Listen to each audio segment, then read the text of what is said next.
Hello दोस्तों, मैं अक्षता आपकी एजुकेटर आप सभी का स्वागत करती हूँ ग्लोबल ऑनलाइन प्लेटफॉर्म के ऊपर। देवी अहिल्या विश्वविद्यालय पीएचडी एंट्रेंस टेस्ट के लिए यहाँ पे पेपर 1 का हम पूरा सिलेबस डिस्कस कर रहे हैं दोस्तों। आज के लेक्चर में मैं अक्षता आपकी एजुकेटर आपका मैथमेटिकल रीजनिंग का ब्लड रिलेशन टॉपिक स्टार्ट करने वाली हूँ। Yes, without any further due product के बारे में थोड़ा बहुत देख लेते हैं और लेक्चर को स्टार्ट करते हैं।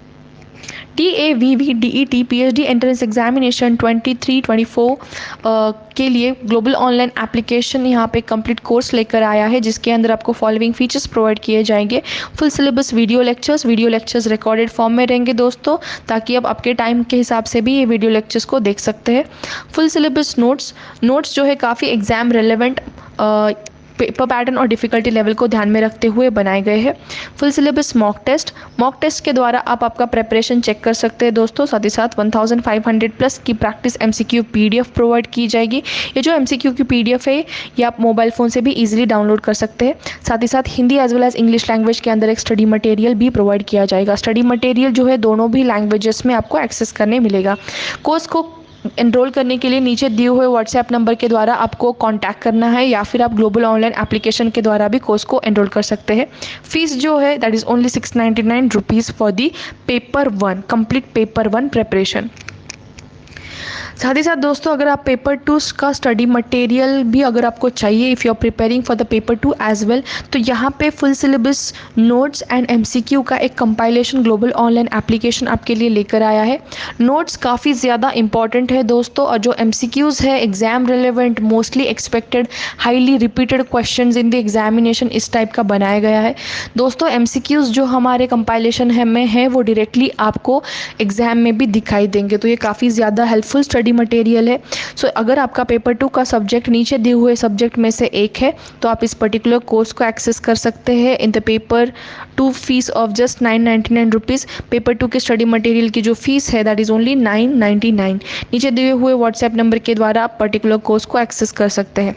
पेपर 2 का जो स्टडी मटेरियल यहाँ पे दोस्तों that is of subjects named management, economics, computer science, commerce, history, public administration, environmental science, English literature, social work, philosophy, Marathi, law, Hindi, physical education, geography, political science, sociology, education, library science, psychology and electronic science. Yes, ये है paper 2 के बारे में।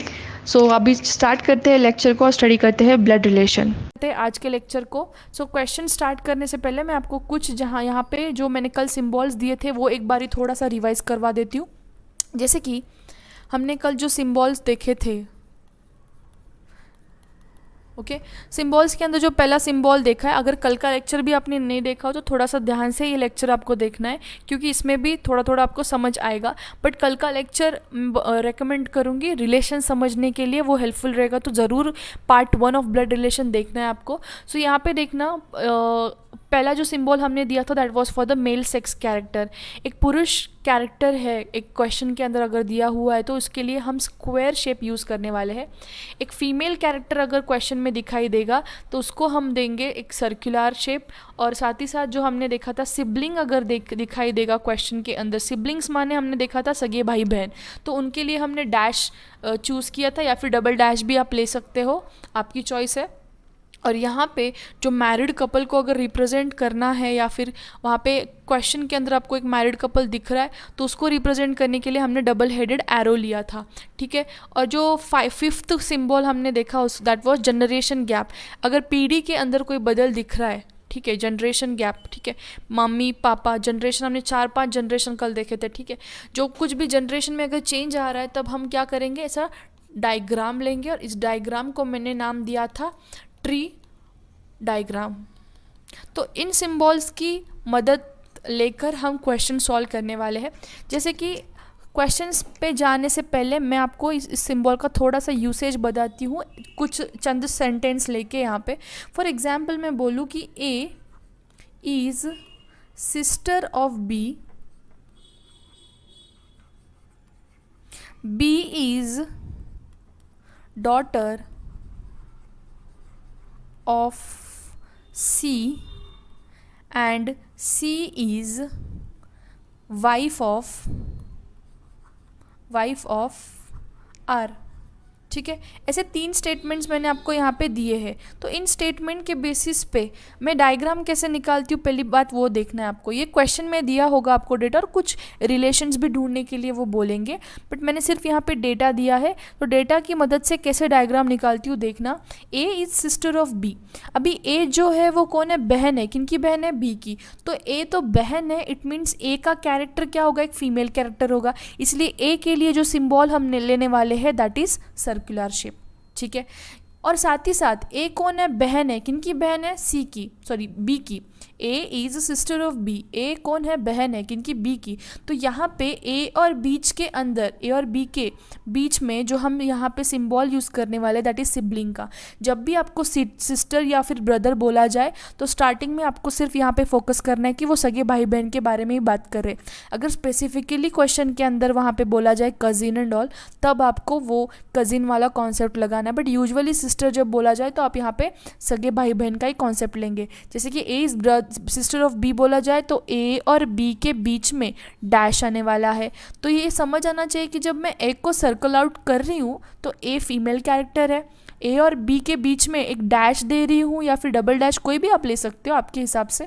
तो यहाँ पे आपको समझ आना चाहिए कि डैश की वजह से हमको समझ आएगा कि ए और बी के अंदर जो रिलेशन है वो भाई बहन का है या फिर बहन बहन का, जो कुछ भी, बट सिबलिंग्स का रिलेशन है। अभी देखना next statement, B is daughter of C बोला गया है। थोड़ा सा पेन का कलर चेंज कर देती हूँ, देखना अभी। B is a daughter of C, मतलब बी कौन है, बेटी है। किनकी, सी की। अगर बी बेटी बोला जाए तो आपको पता होना चाहिए कि बी का सेक्स कैरेक्टर क्या आएगा, फीमेल आएगा। इट मीन्स बी को भी हम सर्कल आउट करेंगे। और ये बोला गया है कि बी बेटी है किनकी, सी की। तो मुझे बताना कि सी अगर माँ या फिर पिता जो कुछ भी है और बी उनकी बेटी है तो बी उनके नेक्स्ट जनरेशन में आएगी, इतना तो आपको पता है। मतलब सी अगर फर्स्ट जनरेशन में आया तो बी कौन से जनरेशन में आएगा, नेक्स्ट जनरेशन में आएगा। इसलिए बी यहाँ पे इस तरीके से बेटी हो गई। ठीक है। तो अगर मैं इन दोनों डायग्राम्स को बाद में कनेक्ट कर दूँ, diagram number 1 and diagram number 2 को, तो मुझे यहाँ से क्या पता चलता है कि सी की तो बेटी बी है, ये नो डाउट। साथ ही साथ बी की बहन कौन है, ये पहले डायग्राम से पता चल रहा है कि ए है। इसलिए दोनों के अंदर यहाँ पे मैं क्या करूँगी, इन दोनों डायग्राम्स को क्लब करूँगी या फिर एक साथ लिख लूँगी। जैसे कि बी सी की बेटी है और साथ ही साथ ए बी कौन है, बी की बहन है। तो इससे हम क्या कंक्लूड कर सकते हैं कि सी के 2 बेटियां हैं, बी एंड ए। अभी देखना आगे क्या दिया है, last statement, C is wife of R बोला है। सी कौन है, पत्नी है। किन की पत्नी है, आर की पत्नी। तो सी यहाँ पे पत्नी है, इट मीन्स सी का कैरेक्टर कौन सा हो जाएगा, sex character female. It means इसको भी सर्कल हम यूज़ करेंगे। तो सी को भी मैंने यहाँ पे सर्कल यूज़ किया। अभी वाइफ ऑफ आर बोला है, मतलब आर और सी के बीच में अगर रिलेशन आएगा तो वो कौन सा आएगा, मैरिड कपल का आएगा। और मैरिड कपल के लिए जो हमने यहाँ पे डायग्राम असाइन किया है that is double headed arrow. तो इस तरीके से डबल हेडेड एरो का इस्तेमाल करके मैं आर और सी को रिप्रेजेंट करूँगी। तो एक तो ध्यान में आ गया आपको कि सी तो फीमेल है, बी भी फीमेल है और ए भी फीमेल है। साथ ही साथ सी जो है ए की माँ है और बी की भी माँ है। ठीक है। और ए और बी दोनों बहनें हैं। ठीक है। बट यहाँ पे आर का तो कैरेक्टर पता नहीं है हमें, बट मैरिड कपल के हिसाब से अगर हम देखेंगे, सी अगर फीमेल है तो यहाँ पे जो मेल कैरेक्टर हम लेने वाले हैं दैट इज़ आर। ठीक है। यहाँ पे थर्ड जेंडर वाली चीज़ें जो है हम यहाँ पे यूज़ नहीं करेंगे in the blood relation questions, क्योंकि जो ट्रेडिशनल तरीके से हम क्वेश्चन सॉल्व कर रहे हैं वही कॉन्सेप्ट हमें यहाँ पे इस्तेमाल करनी है। जो कि सी एक फीमेल कैरेक्टर है तो आर क्या होगा, मेल कैरेक्टर हो जाएगा, क्योंकि दोनों मैरिड कपल है और दोनों की भी बेटियाँ कौन है, बी और ए। इस तरीके से हम क्वेश्चन सॉल्व करने वाले हैं। और एक मैं यहाँ पे आपको कुछ स्टेटमेंट्स दूंगी आपका कॉन्सेप्ट क्लियर आउट करने के लिए। जैसे कि एक बारी फिर से सिम्बॉल्स लिख लेती हूँ आपको रेफरेंस में रखने के लिए। सो देखना, मेल कैरेक्टर के लिए स्क्वायर, फीमेल के लिए सर्कल, ओके। सिबलिंग्स के लिए हमने यहाँ पे लिया है डैश। मैरिड कपल को दिखाने के लिए हमने लिया था, मैरिड कपल को दिखाने के लिए डबल हेडेड एरो, मतलब दोनों साइड से भी हेड्स है उसको, it means double headed arrow. और tree diagram for the generation का गैप दिखाने के लिए ये हमने देखा। फॉर एग्जाम्पल और कुछ स्टेटमेंट्स से मैं आपका कॉन्सेप्ट यहाँ पे क्लियर करती हूँ, फिर चलते हैं क्वेश्चन की ओर। ठीक है। थोड़ा सा कॉन्सेप्ट आपका एक बारी क्लियर हो जाए कि किस तरीके से सिम्बॉल्स यूज़ करना है, तो आपकी चीज़ें क्लियर आउट हो जाएंगी। जैसे कि देखना अभी A is mother of J, J is brother of S, okay, and B is father of J. ठीक है, तो देखना अभी इस क्वेश्चन को कैसे सॉल्व करेंगे। पहली बात तो A इज़ मदर बोला गया है, तो यहाँ पे आपको पता चलेगा कि A का फीमेल कैरेक्टर आएगा। ठीक है, किनकी माँ है? जे की माँ। तो यहाँ पे देखना मम्मी वाला जनरेशन अलग है, हमारा जनरेशन अलग है, तो ए और जे के बीच में जनरेशन गैप आएगा। ठीक है, तो यहाँ पे जनरेशन गैप वाला डायग्राम में यूज़ कर रही हूँ, बट ए ही ऊपर क्यों जाएगा, जे क्यों नीचे जाएगा, ये तो कॉमन सेंस आपको पता है, क्योंकि मदर वाली जो जनरेशन है हमारी माँ, वो पहले जनरेशन को बिलोंग करती है, हम दूसरे जनरेशन को बिलोंग करते हैं, राइट। सो यहाँ पे मम्मी का जो जनरेशन है ऊपर आएगा और जे जो है उनका बच्चा है तो वो नीचे आ जाएगा। नेक्स्ट लाइन देखना, जे इज़ ब्रदर ऑफ एस बोला है। अभी जे कौन है? ब्रदर है। ब्रदर माने मेल कैरेक्टर। मेल कैरेक्टर के लिए हम क्या यूज़ करते हैं यहाँ पे? स्क्वायर। सो यहाँ पे मैंने स्क्वायर यूज़ किया है। साथ ही साथ क्या बोला गया कि वो भाई है, किनके भाई है? एस के भाई। और भाई के लिए, सिबलिंग्स के लिए हम यहाँ पे क्या यूज़ करते हैं? डैश। इसी के साथ साथ मैं एस लिख देती हूँ। तो यहाँ से हम क्या कंक्लूड कर पा रहे हैं दो स्टेटमेंट से ही, कि ए जो है उनको दो बच्चे हैं, जे और एस, जे और एस। ठीक है, यहाँ पे कज़िन का प्लीज़ कॉन्सेप्ट ना लेके आए, आपके दिमाग में शायद वो भी केस नंबर 2 आएगा कि मैम कि हो भी सकता है कि जे और एस के अंदर दोनों के बीच में कज़िन वाला रिलेशन हो, बट जब कज़िन स्पेसिफाई किया गया हो तब लेना है ऐसे छोटे वाले क्वेश्चंस में। बट कभी कभार जब बड़े वाले क्वेश्चंस आते हैं वहाँ पे ब्रदर ही बोला जाता है बट कज़िन का रिलेशन आ जाता है, तो उसको अलग अलग कंडीशंस है। फिलहाल वो कंडीशंस हम बाद में पढ़ेंगे, बट अभी के लिए ये ध्यान में रखना है कि यहाँ पे जो मैं बता रही हूँ जे इज़ ब्रदर ऑफ एस, इसको मैं सिबलिंग्स की तरह ही मान रही हूँ। ठीक है, ना देखना बी इज़ फादर ऑफ जे बोला गया है। बी के पिता, बी जो है पिताजी है, किनके पिताजी है? पिताजी है जे के। ठीक है, पिताजी है इसीलिए यहाँ पे स्क्वायर शेप। और किनके पिताजी है? जे के पिताजी है, राइट। सो ए की तो जे, ए जो है, सॉरी, ए जो है वो जे की मम्मा है, ये तो आपको पता चला। साथ ही साथ ये भी पता चला कि जे के पापा भी है, जिनका नाम क्या है? B.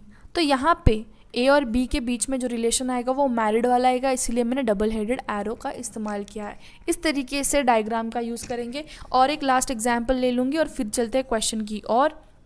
Z is father of के, ओके, के is only daughter of R, and R is only daughter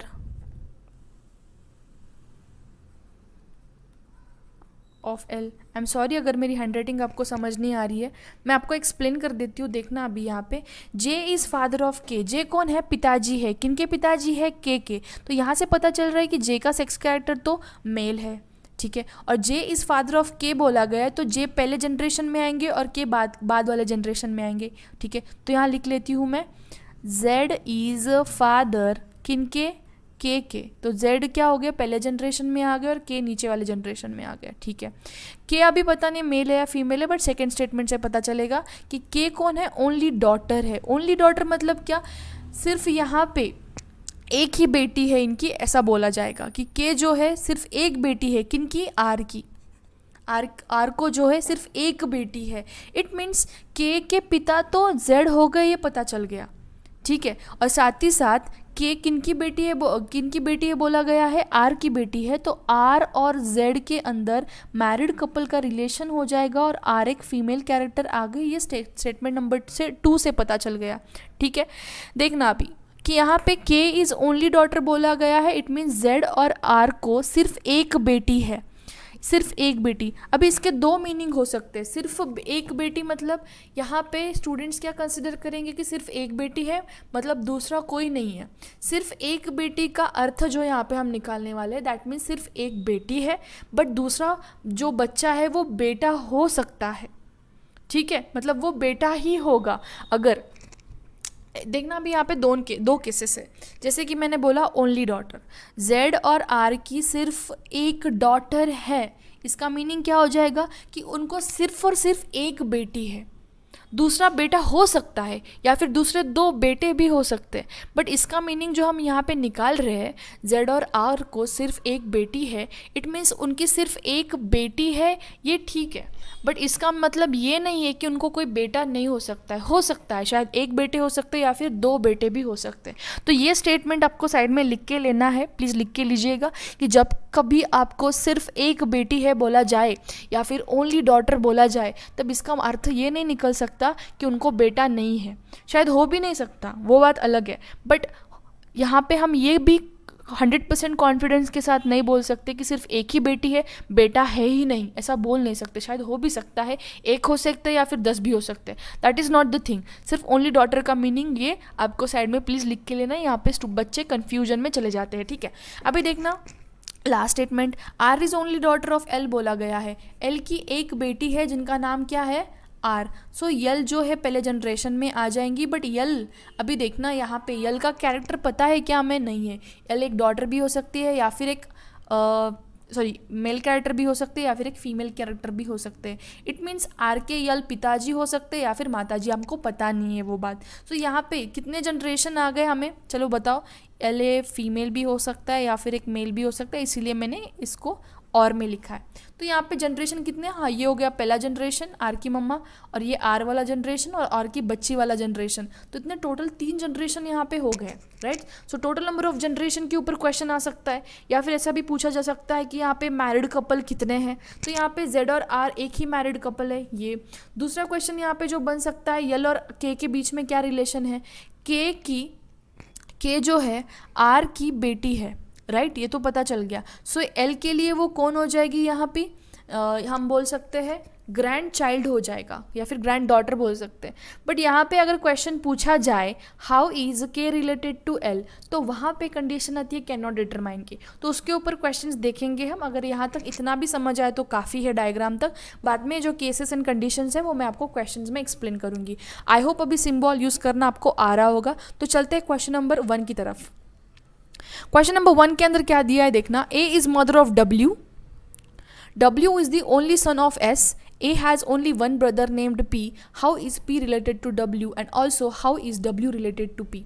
इस क्वेश्चन के अंदर पहली बात आपको कीवर्ड्स पकड़ने हैं, जैसे कि लास्ट स्टेटमेंट में, लास्ट स्टेटमेंट काफ़ी ज़्यादा इंपॉर्टेंट है, इसके अंदर 2 क्वेश्चंस पूछे गए हैं आपको। पहला क्वेश्चन जो है how is P related to W, ये क्वेश्चन मैंने खुद से प्रिपेयर किए क्योंकि इसमें बच्चे कन्फ्यूजन में चले जाते हैं, इसीलिए मैंने स्पेसिफिकली ये क्वेश्चन अलग से बनाया। देखना, how is P related to W and how is W related to P. बहुत बारी आपको दोनों में से एक पूछा जाता है और आप गलत कर देते हो, क्यों, क्योंकि ये आपको मीनिंग नहीं समझ आएगा। यहाँ पे देखना, how is P related to W जब पूछा जाए, ओके, तो इसका मीनिंग क्या है, और साथ ही साथ how is W related to P. ये 2 स्टेटमेंट्स जब अल्टर हो जाए तो आंसर भी अल्टर हो जाता है। जैसे कि how is P related to W का मीनिंग क्या होगा, P W के लिए कौन है, P रिलेटेड टू W मतलब how is P related to W मतलब W के लिए, लिख के लीजिए, बहुत ज़्यादा इंपॉर्टेंट है। इंपॉर्टेंट माने सिंपल है बट कंफ्यूज हो जाते हैं बच्चे। W के लिए P कौन है,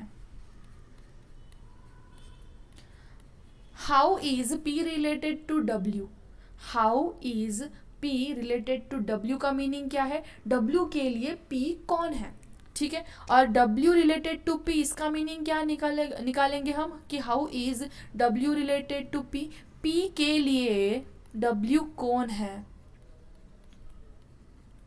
आपको ये काफ़ी सिंपल लग रहा होगा कि मैम ये क्या चीज़ें एक्सप्लेन कर रही है, राइट, बट ये ऐसे स्टेटमेंट्स हैं जहाँ पे बच्चे 100% क्वेश्चन गलत कर देते हैं, ठीक है। सो इसलिए how is P related to W, how is W related to P, आपको शायद अभी ये क्लियर हुआ होगा। तो यहाँ पे मैंने दोनों भी क्वेश्चंस पूछे, तो दोनों तरीके से हम इसको सॉल्व करेंगे। जैसे कि देखना, अभी क्वेश्चन की मदद से हम डायग्राम निकालेंगे। A is mother of W, A कौन है, मदर है, माँ है, किनकी, डब्ल्यू की। सो मुझे बताना ए के लिए स्क्वायर शेप लेंगे या फिर सर्कल लेंगे। एक मदर है, माँ है, इसलिए एक फीमेल कैरेक्टर हो गया, इसलिए मैं इसके लिए लूँगी एक सर्कुलर शेप, ठीक है। ए कौन है, मम्मी है किनकी, डब्ल्यू की। तो ए की जनरेशन एक हो गई पहली वाली, उसके नेक्स्ट जनरेशन में ए के बच्चे आएंगे, इसीलिए डब्ल्यू नीचे चला जाएगा। ठीक है, पॉइंट नंबर 1 क्लियर है, स्टेटमेंट 1 आपको क्लियर हुआ होगा I hope. W is only son of S, W is only son of S, मतलब यहाँ पे देखना एस का बच्चा कौन है, डब्ल्यू है, right. S is only son of, तो W is only son of S, मतलब डब्ल्यू का तो हमें पता चल गया कि एक बेटा है, इट मीन्स वो मेल कैरेक्टर है, इससे पता चल गया, पहली बात तो ये क्लियर हो गई। डब्ल्यू इज ओनली सन से हमें क्या पता चला, एक पुत्र है, मेल कैरेक्टर है। W is only son of S से क्या पता चला कि एस का भी बेटा डब्ल्यू है और ए का भी बेटा डब्ल्यू है। तो यहाँ पे ए और एस के बीच में क्या रिलेशन आएगा, मैरिड कपल का रिलेशन आएगा। तो इन दोनों डायग्राम्स को मैं ऐड टुगेदर कर देती हूँ और यहाँ पे लिख लेती हूँ ए जो कि एक फीमेल कैरेक्टर है और एस हमें पता नहीं क्या कैरेक्टर है, बट यहाँ से पता चल जाएगा अभी दोनों का भी बेटा कौन है, डब्ल्यू है। साथ ही साथ ए अगर एक फीमेल कैरेक्टर हो तो एस कंपलसरी मेल कैरेक्टर आ जाएगा। पॉइंट 2 क्लियर हुए होंगे, 2 डायग्राम्स को लेके हमने तीसरा क्लब कर दिया, राइट। सो अभी A has only 1 brother named P, A को जो है सिर्फ एक भाई है, ए को कौन है, सिर्फ एक भाई है, उसका नाम क्या है, पी। फॉर एग्जाम्पल अभी ये जो है ए है, ए तो फीमेल है पता है, सिबलिंग्स दिखाने के लिए हम देते हैं डैश, और ए का भाई कौन है, यहाँ पे पी है। ए का एक ही भाई है, उसका नाम क्या है, पी, और भाई है इसलिए मैं यहाँ पे पी कर देती हूँ। अब इन 2 डायग्राम्स को क्लब करती हूँ, डायग्राम नंबर 2 और diagram number for example this is 3। 2 diagrams को अगर मैं क्लब कर दूँ मुझे क्या पता चलेगा, इससे मैं क्या कंक्लूड करूंगी कि ए के बाजू में अब उसका भाई भी आ जाएगा। यहाँ पे लिख लेती हूँ D, sorry P not D, P, और पी कौन है, मेल कैरेक्टर है। पॉइंट नंबर 3 भी क्लियर हो गया ना, how is P related to W and how is W related to P.